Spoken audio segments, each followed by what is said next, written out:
Welcome to this episode of Blended, Blessed, and Always a Mess. I'm Aric. And I'm Angie. We are married with a ton of kids. We have 6 kids total. He has 3 and I have 3.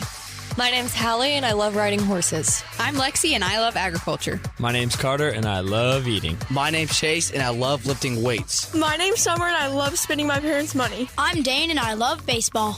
Our show is about our blended, blessed, and always a mess life. And our hope is if you find yourself in the same situation we are in, that by sharing our story, all the fun and all the mess, the challenges we are experiencing, it will give you some inspirations, laughs, and community, knowing you are not alone in this mess. We appreciate you spending time with us. Let's dive in. Welcome to this week's episode of Blended, Blessed, and Always a Mess, where we are treading this week into waters we've not treaded on, and it's a sensitive topic, if you will, but one that should be discussed, I think, when it comes to blending families. You want to talk about what it is? Well, we've had quite a few people reach out, our listeners reach out and go, hey, can you dive into, like, how do you guys handle co-parenting and dealing with exes? And it's kind of like, oh, gosh, do we want to talk about that? Oh, my exes live in Texas, but Missouri, really. Yeah, you do have more than one. Yeah, so, you know. So, and one of the things about the podcast that's very important to us is that we don't speak negatively about the exes because our kids listen, their friends listen, and we don't want there to be drama.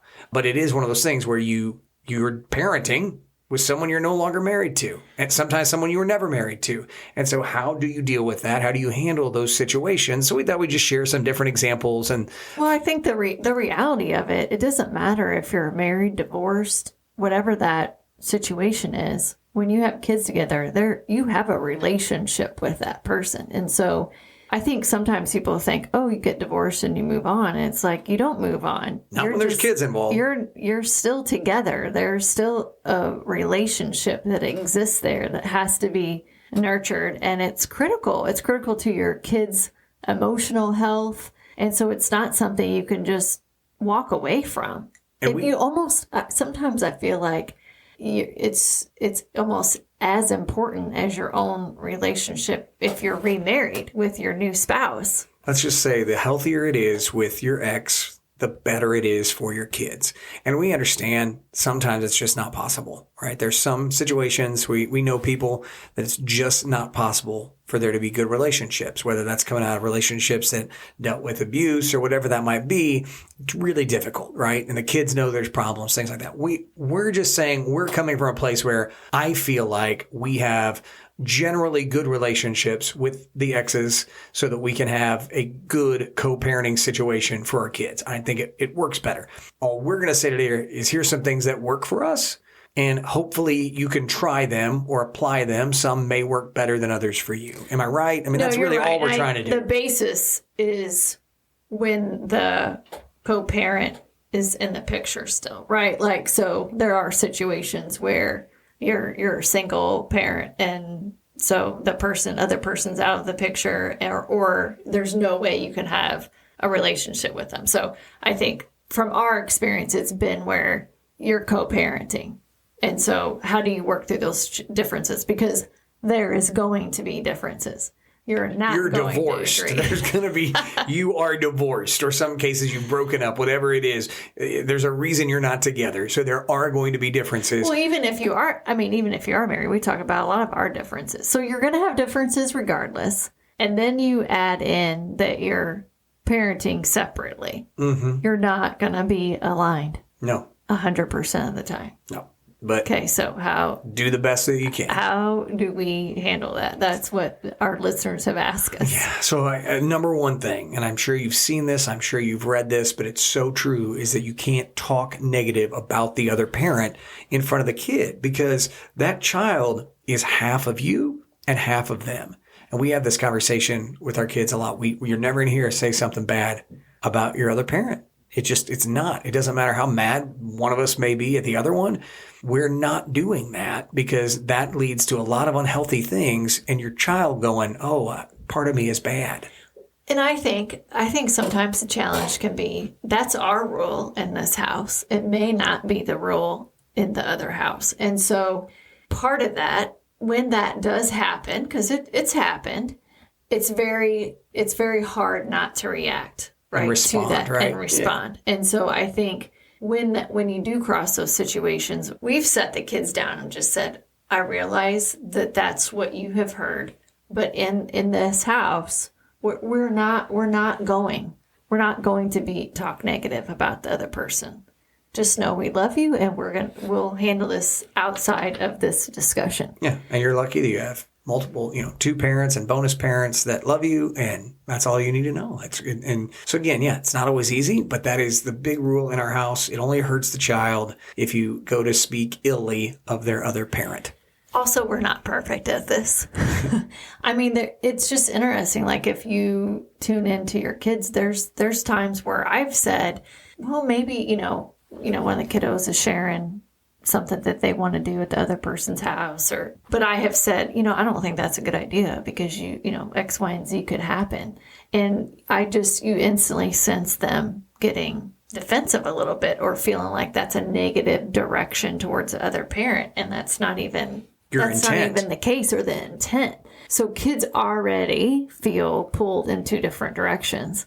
So adding on top of it, them worried that their parents aren't aligned or that there's negative connotations towards the other just make it 100 times worse. And kids are super sensitive to that. So we learn, right? Yeah. In that situation, I learned, okay, I can't say it that way. Or you know what I mean? That's a situation where if I had concerns about something, I need to address it with the parent, not make a comment back to the child. Because I think what happens most of the time with kids is they, even though, you might be remarried, all of our kids' parents are remarried or in relationships, they still, at the heart of things, probably wish their parents were together. So for there to be any kind of disconnect, like contentment or bad feelings, they pick up on those immediately, and then they feel like they have to defend another parent. And so we just try to eliminate that in the home. That's the rule. We're never going to say anything bad about your parent. We're just not going to do that because they're half of you and they love you as much as we love you. So that's kind of the hard, steadfast rule.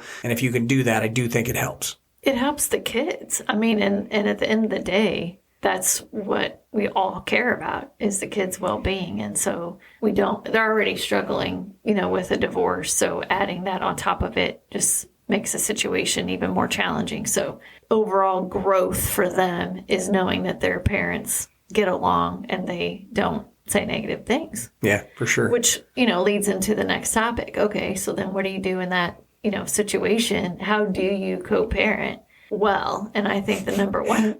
Go why ahead. Are you laughing? I think the number one thing is the reason most people get divorced. So yeah, it's crazy. It actually is kind of funny because the challenges that you have maybe when you're married... They're still there. They're still there. Divorced. And you still have to deal with it, even if you get divorced. So communication, that is like the number one thing. Well, it's the number one thing for a healthy relationship, no matter if you're married or divorced. So having a solid communication plan. And by the way, this is the hardest thing. Because how quick, it's easy to text, but how quickly does it go south during a text? Right. It just, you can't hear You're interpreting a tone a certain way always, right? Mm-hmm. What does this mean? I wonder what, Yeah. You're analyzing it, and it's like, oh my gosh. And then email is even worse because that's that's more formal. And so you're immediately taking that as like, oh, this is like a documentation of what an asshole I am or whatever that might be, right? Vice versa. And so we just recommend like basic things like, hey, you're going to pick kids up at this time. Yeah, that could be a text. But anything of significance, right? Whether it has to do with travel ball or school or XYZ of any kind of importance, holidays, switches in schedule, those have to be communicated a little bit better, whether that's a phone call, in person, something. Yeah, and in reality, if the ex or the co-parent reaches out, it's never to give kudos about something. I mean, that's reality. I have a good relationship with my ex. But when we do talk on the phone, we're talking through a challenge or something about the kids that maybe got in trouble at school or, working through some challenge. It's never like, hey, I just want to tell you that you're doing a great job as a mom or a dad. Sure. Never happens that way. So then the communication part of it, I think probably any parent when you're in a co-parenting situation, when you get a text from the other person, it is a little bit of a, ooh, I wonder what, because it's going to be a challenge, right? I go back it's not to this about summer. Kudos. No, last week, Carter and Summer were on the podcast, and Carter jokingly talked about flipping a car. And that happened earlier this summer. It was a farm truck. He was out on his stepdad's farm. He wasn't driving. His buddy was. And they flipped a truck into a creek. No seatbelts on because they're on the farm. They don't need them in their mind. And miraculously, both boys walked away with a couple of scratches. So a miracle that they went airborne, flipped a vehicle. When that happened, I'm in the middle of a meeting at work. It's like 2, 3 o'clock on a Wednesday. And my ex-wife, Carrie, calls me, and she never calls me. So I see the phone call, and I immediately just answer, and I'm like, what's wrong? And she's like, well, Carter's been in an accident. I knew, right? Because like you said, it's never just a call to be like, doing a great job. You're a great dad. It's always going to be something in that regard. And so it is when it comes to something serious, like Carter being in a car accident, that's a phone call, not a text. Right. So you got to communicate a little bit on some of these things. And really for our kids, they have so many activities, travel ball, and then you have the expenses that go with that. And that's always an argument. Expenses are an argument when you're married. Then they're really an argument when you're divorced. And so it's just always better to have those conversations. Okay, we've got travel ball. We've got to pay for this, that, and the other. And it's just better to communicate. Right. And as kids get older, too, I feel like that's even more of a reason to communicate because they're old enough to have their own conversations with their parents about their wants and needs. And so sometimes I think we get in a mode of relying on their information that they're providing and as versus we know, making sure that we are really connected with the co-parent on it. They're smart, right? They're very smart. Kids can manipulate the two-parent system. They're great at sales. If you don't have communication that's open with the other parent, then you end up mad at the other parent when really the kid has manipulated you this entire time. So there's definitely been things where I would say one of the things that Carrie and I have been trying to work on this past season of life is the fact that we're raising 2 different teenage kids. Lexi's 19, going on 20. She's a sophomore in college. She was a rule follower. She did everything. She was basically still following a parenting plan of when she was supposed to be at our house and her mom's until she moved into an apartment last month. Right. And I'm like telling everybody, like Lexi, her mom, like, guys, parenting plan ended when you were 18. You can go wherever you want. You're an adult. Okay. We've raised you. This is the plan. Then you've got Carter, who, as you heard last week, is like, if there were no rules, I'd stay out all night, text you at 3 a.m. Like, that's what we're dealing. So 2 different kinds. I'm understanding that and trying to help Carrie go, oh, he's different. We got to parent him a little bit different than we did Lexi, because Lexi was a piece of cake. And then Carter, love him, right? Super fun. As you said last week, he is very responsible, but he's a different kid. Right. I mean, it, again, requires you almost to reconnect on your parenting style, depending on the kid at different stages in their life. So you're not going to get away from a constant communication and making sure that you're connected. I just had one today, actually. So the twins are in 8th grade, and Summer is wanting to go to a private school next year in her freshman year. So I've been having conversations with the kids, and actually I'll follow my sword a little bit. Like, this is probably a situation I should have probably communicated more with their dad, but the kids are talking about it. Summer wants to switch she has her own reasons, and Chase, he's kind of not sure, doesn't want to disappoint people, but he might be interested, maybe not. And so just talking through that, and they've also been talking to their dad about it, which I think I shared with you last week. I'm like, I need to just find time and just sync with him and talk to him about it to get his thoughts. So today I got do you have a second? Which I'm like, oh, okay. Yeah, but you already knew. Yeah, something came up. And so it was about school. So we had a 45-minute conversation really around pros and cons. And I think it's important to have empathy, right? Like, I have my thoughts on whether or not I would support it, and he's coming from a different place. And so just like you would in any relationship, you hear them out, right? And then you share your perspective, and you have to just keep the conversation going. But that's the important part, is to be able to communicate without a ton of emotion, because you don't talk to the person all the time either, and you don't know what they're experiencing when the kids are there and what they're hearing. So I think it's always important to have an open mind anytime you're trying to work through a challenge, because it is so hard to co-parent when you don't see the other half of your child's time at the other place too. For sure. And how they're communicating to the parent. So I think that's critical to keep that top of mind, because I feel like too, and I don't know if you feel this way, but like I feel like a lot of people when you get divorced, you're kind of not paranoid, but like it shakes you up as a parent and as a person.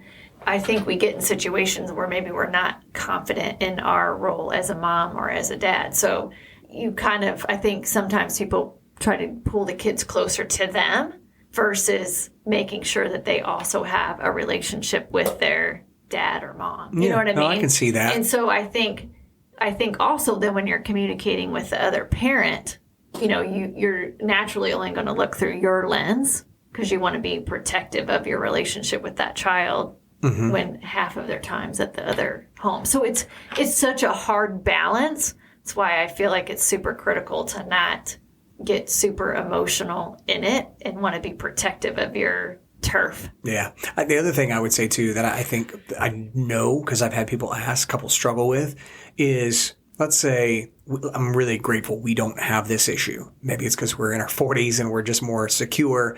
But sometimes when people blend their family and they're dealing with an ex, there's an uncomfortability of the communication between the exes. Like it's going to reignite something, right? So like the person that's married, that's the bonus parent, is really like nervous or unsettled about communication amongst the two parents co-parenting. And so they try to over-involve themselves or things like that. And for you, you know, I think we're lucky that we don't worry about. Like, I don't worry about conversations that you're having with Lance. You're not worried about conversations I'm having with Carrie and Brandy. It's not, it's just, that would drive people crazy. Yeah, there's a couple points to that. I think when I was thinking through this podcast topic of like what's top of mind for me, it is about like keeping it positive with the kids, with your relationship with the other parent. It's the communication's key. The third thing really is know your role and know your place. So you have multiple hats that you wear. You're a dad to your kids. You're a dad or stepdad to my kids. Bonus dad, whatever we call you. Doback, Rick. You got a bazillion names. They do call me. Hallie called me Rick this weekend. I didn't even acknowledge it. It made her mad. I'm like, I'm sorry, Hallie. You're the only person that calls me Rick. And we were in a big birthday party for our nephew, and I just didn't even hear it, right? Because I'm not used to being called Rick. But anyway. But I think it's understanding your role at that point in time. So my kiddos absolutely adore their dad's girlfriend. Absolutely adore her. We adore her. Yes. Yeah. And so much so that Chase on his phone, how he has her in his phone is mom number 2. I freaking love that. Love it. I even took a screenshot of it and texted to her. I'm like, I absolutely love this. I try to go above and beyond to make sure I appreciate her showing up for my kids and loving them. I don't have insecurities about my role as a mom. I don't. I love my kids. I know that they love me. And I have to look through it through the lens of this is another person that makes sure my kids are taken care of, because that means more to me than getting into a battle of who's really the mom, who's not, right? Like if you think about it through that lens, there's a sense of appreciation, right? I make sure they get her something for Mother's Day. Yeah, I tell her Happy Mother's Day. Yeah. And I'm also all about girl power. And so I would never want someone to feel less than, especially a female. I don't care about you guys. But you ladies out there. But the same for your kids' moms, right? Like I always want to make sure that I don't overstep my role then as a bonus mom to those kids. And to your point on the communication, I am not involved with his communication to them. You and I might talk about it, but I do not want to be engaged in it. That's between Aric and the mom. I mean, I stay out of it. I don't want to be involved in that because I think that adds a whole nother complexity, and I don't need to. You got it handled. That's your relationship with them. And I think what you just said about Michelle is so great for everything, right? Because you do the same thing for my kids, right? You fill a spot in a different way than what their moms do. You're not trying to replace their moms. I'm very open with your kids. Like, I'm here for you. I can be whatever you need me to be. I'm not your dad. We know that, but I'm like a bonus person in your life that has, different abilities to do different things with you. And you fulfill that same role. I think that's when it's healthy, right? Is that you recognize, like, I'm not the parent, but I have a different skill set. I'm happy to share that with you, and I love spending time with you and that sort of thing. So we should try to make that. I feel like a lot of times I'm almost an advocate for them. Because, there's situations where maybe all kids share frustrations, right? And we've had scenarios where they might be frustrated in a situation at the other house. And I more try to advocate for, okay, well, here's what your mom could be feeling, or this is, try communicating this way type of thing, because I have my mom hat on what it's like to be on the other end of that, right? And so I try to encourage them to show up in a way that I would want my kids to show up for me. So I think it's critical to know your role and the boundaries, whether you're the parent or you're, the bonus parent. That eliminates a ton of conversation. Yeah. If you don't want to communicate, then make sure you understand your role. Yeah, because there's going to be disagreements. It is how it is. Again, it's why you're not together anymore, but you've still got kids together. And so how do you handle the disagreements? You do it in private. You don't do it in front of the kids. They don't even need to know. No. That's the thing too. Like, I know that we've stumbled on that a little bit initially because you're pretty open about stuff. Yeah. Where I am like ultra private, even with my kids. Like, I tend to not share a lot of the challenges with them. But this is an area I'd say do not share, right? Like, if you are in the middle of a disagreement with a co-parent about something, the kids do not they don't need to know. And they don't need to be in the middle of it. They don't need to know your thoughts on it. I think what we've tried to do is just immediately, if there is a situation, obviously they're going to know if there's a challenge, right? But nope, we got it handled. You do not need to worry about that. Worry about it. We are going to handle it, and you don't need to be involved. Now, you can't control what happens in the other house, but you can control what happens in your house. And the more you can have that sort of communication plan around when you are working through things, the kids don't need to be the delivery of the message, then that eliminates the stress on the kids and lets them have a little bit more peace of mind. Yeah, I completely agree with you because, again, the kids have enough stresses in their life right now as it is. The last thing they want, they're always terrified when mom and dad are married and fighting. Now they're divorced and fighting. They hate it even more. So, well, even like the other night, yesterday, kids just worry whether they tell you about it or not. Right. But Summer had some girlfriends over and wanted to go do a photo shoot. And I just, there's times, especially as a female, and I'm later, and God dang it, I'm going to be 45 this month. So what pretty. What in the hell? Such a beautiful woman. That's all I see. And I feel like my hormones are jacked up. I don't know. Probably menopause. God. I might have Googled it. Yeah, Eric's Googling symptoms. I've diagnosed you with early menopause because you're jacked up. I didn't say that. No, but like all weekend, I've just been like, have this underlying anxiety or something. And I can't even pinpoint the shit. That's what makes me mad. It's like, I can't even say, here's what's bothering me. I just am feeling like my hormones are jacked up. Google says that's a symptom. Anxiety. Thank you. Okay. Thank you, Dr. Rick. Anyway, so I'm just kind of feeling off, and my kids are very in tune. I mean, I don't know if that's good or bad, but they can pick up on emotions. Yeah, for sure. They're little empaths, just like their mama. But Summer's like, what's wrong, Mom? Well, I just told her nothing because I also try to talk to them about stuff, and they tell me, I'm like, hey, what's wrong? Until something's bothering you. Nothing. I'm like, oh. Well, I know where they get it from. I'm like, nothing. Just like what you guys tell me whenever I ask you what's bothering you. But then I do think this is super cute and kind of made my heart happy a little bit, but Summer then she starts messaging me.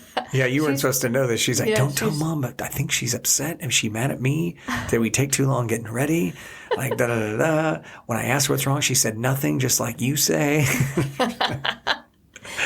But like, I do think that when kids pick up on even just the small things like that and are worried, imagine what it does to them when they're worried about their parents not getting along and being in disagreement. So I just think that's super important. I'm very much have been focused on, probably to my detriment, of trying to eliminate stress for kids. So if we can do any of that, these little tips I feel like will help eliminate some of that for the kiddos. I'll say you guys are next level at this. This is going to be, if you're listening and you're like, gosh, this already sounds hard, what I'm about to say, you're just going to throw that away. Oh, okay? Because, and I'm not great at this, but Angie, they do it well. They celebrate birthdays together. Like we celebrate birthdays with Lance and Michelle. We do Hallie's graduation party a couple years ago. We did Lexi's graduation party with Carrie, and that was fine. But that's about the only thing we've done, right? Yeah. But you guys do more of that next level stuff, and maybe a stepping stone would just be trying to sit together at games. Like we try to do that. We don't every game get to sit with the other parents, but we do try as often as possible to sit next to the other parent. That way kids aren't looking in multiple places to find their parents at the game. And you don't have to be fake. It doesn't have to be over the top. But just showing up together matters to the kids. For sure. Like sitting next to each other doesn't mean you have to be like BFFs, right? But like sitting together, smiling, having just cordial conversations, that matters to the kids more than you think. Yeah. And I would say even my kids have said that, like at a young age, there's like a... It's a bug. Angie's trying to kill a bug. It keeps flying around her. I have PTSD from that ant infestation we had in our rental car. we did. Ant infestation rental car got us a couple weeks ago. Paranoid. I lost my train of thought. We were telling your kids at a young age. Oh, at a young age, they acknowledged the effort that their dad and I put forth. Just can't. I gotta get rid of this thing. It's like... Okay. I don't know if she got it or not, but she tried. Anyway, at a young age, they recognized the effort that we put forth on showing up together for them, because I think then they recognized from other kids in their class that had divorced parents and were like, oh, I hate my stepdad or stepmom, or, they don't even talk to each other. That it's like, oh gosh, my parents are like, they sit together, like they talk to each other. We get together for, like they recognize that. And I just think, even little things that you could do to show a little bit of a more united front, even though it's hard and you're going to have to bite your tongue a lot of the times. Yeah.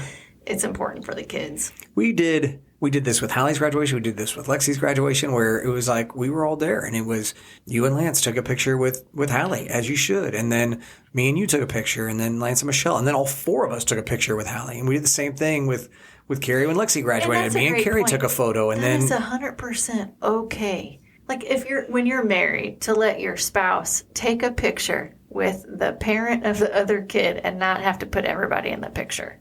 Little things like that.